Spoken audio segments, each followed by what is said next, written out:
This is Joshua Hart here for Seconds Out. Delighted to be joined by Shane McGuigan here in Sheffield. Shane, while not the result tonight for Caroline, another brilliant display, dominance from the first bell. Happy with the performance? Yeah, of course. Not happy with the outcome. Obviously, believe it shouldn't have been stopped that early. Obviously, the fight should have been stopped, but because of the swelling of the eye, not the cut. They stopped it on the cut, which was not impairing her vision. Do you know what I mean? It was on the side of the eye. It was running down away from the eye. The rule is it has to go over the eye so it runs into the eye. She said she couldn't see. Most likely she couldn't see from the eye that was on the right hand side, which caused a punch. So a little bit frustrated, a little bit of incompetence from the ref and the team and the doctors and stuff. I'm a bit frustrated. But at the end of the day, you can't get frustrated at the performance. The performance was spectacular. With the fight ending so soon for Caroline, could we see her back out in March on the all-women's card at the Albert Hall? Yeah, bearing in mind we can get a good opponent, and I believe that's exactly what we want to do. It was always the plan.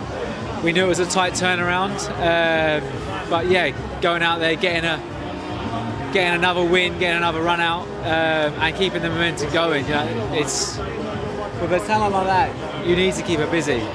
You need to showcase her. Her boxing, because we can't have these gaps in her, because once I mean, just lit the rumour light tonight, and I think we need to see more of that. Just speaking to Caroline there, she said that she would like to fight Terry Harper next. Is that a fight you'd like to make for a unification? Of course, mate. You know what I mean? I think at this stage, it's do we go for world titles in Terry Harper? If we can't make that, then do we go for big names? Illicit Baumgarten, then we try and get another couple of big names. It's about, she's ready to box them all. It's just about still building the brand. You know, like the most important thing is the TV numbers are going up when she's boxing. So there's a lot of traction there. TV are happy with her. We need to try and get that to correlate. She hasn't boxed a lot of times at home at London. It would be nice to box at home. Obviously, the Royal Albert Hall, perfect place to do it. So the most important thing is to get her on that card. Hopefully she's injury free. She's got a little niggle on her hand, but it is what it is. From training more than anything, really. And then just try and get her out, get her a decent opponent. Terry Harper would be ideal, but she doesn't want to take it. She still goes in the card. How pleased are you with the development and the rise of Caroline Dubois since her debut? Because the rise from the start to now, as someone just watching from the side with no knowledge of what goes on inside the camp, it's phenomenal. Yeah, I mean, I like to work with fighters that have the capability to improve. It allows me to excel in my coaching, and them to excel as a fighter. And I think we've got a great synergy there between the two of us. You've got Azim, who's going to light it up on the 1st of February as well, and exactly the same boat. Turned pro young with the ability to go so far, and I'm super excited about the pair of them. And I think with Caroline, she's just a different animal, just a different beast. As a person as well, she's a lot more confident. She's a lot more. She's got that star quality, but she just believes in herself. Before, I feel like it's like most fighters on her debut, they're a bit starstruck, but she's just improved maybe 10 times what she was as a debutant. Obviously, you mentioned Azim there. Just quickly on him. If he is to pick up that IBO world title in 3 weeks' time, where do you look? I know you don't want to overlook it, but where do you take him next? Because for so young and to hold a statement piece in that division now with an IBO title, it does really get him a seat at the top table, doesn't it?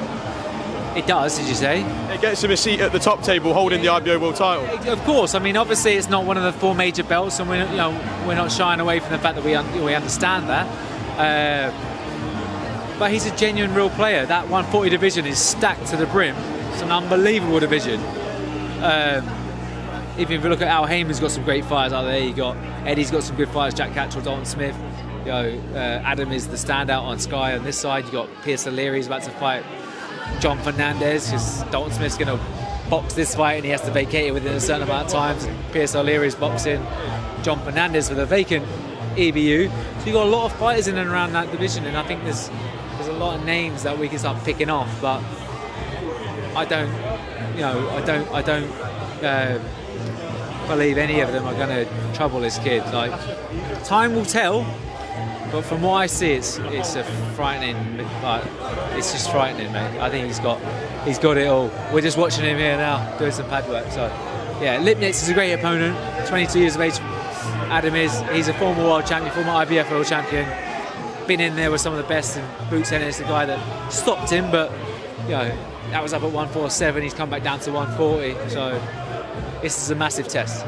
Obviously, you mentioned Dalton Smith boxing for the EBU. I don't want to talk about that, but on the undercard, you do have another fight, Ellie Scotney against Miyamoto. I've seen Miyamoto fight before, and she's a real handful of a fighter. Do you feel this could be the toughest test so far for Ellie?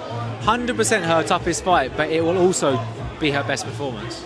It will be her best performance by far. I always get frustrated when Ellie boxes because I know that how good she is, and I know that these opponents aren't bringing the best out of her. She's going to look the best when she's in against there with better opposition, and Miyamoto is going to bring that out of her. She's going to have to be switched on, you know, but 100% Ellie is the best fighter in that division and one of the best fighters in the 26th division. Hopefully we can go and become undisputed in 2 weights. So that's the mission. But both those divisions are stacked. You know, obviously got Serrano, who's at the end of her career. She might not want to come back down to 126. But Sky Nichols, son, who's there as well, big name. And then you've got the other world champions for Ellie to box at 122. So it's going to be an exciting couple of years for her. So I'm excited. Just very lastly, at the end of February we do see Daniel Dubois versus Joseph Parker for the IBF heavyweight title. If I could just quickly get your thoughts and prediction for that fight, how would it go? In the words of Daniel Dubois, I'm going to go through him like a knife through butter. He always used to say that in the gym, and we always make a joke of it. But I genuinely believe he will be doing that to Joseph Parker. I think those last 2 performances flattered Joseph Parker with the Bronze Bomber and Zhang. Zhang had him hurt a few times. The Bronze Bomber is not anywhere near what he once was, and especially in that performance. I think Joseph Parker would have always give Wilder, who's very selective with his punches, problems because he has good movement and he can take shots away. But just looking at it, like, Daniel's a different breed. Daniel throws in combination. He doesn't hesitate, pulls the trigger quick. I can see him stopping him early. If it goes past 4 rounds, I think Parker's got a good chance to get his foot in the door in the fight. I just don't see it. I think it's going to go within 4 on Daniel's behalf.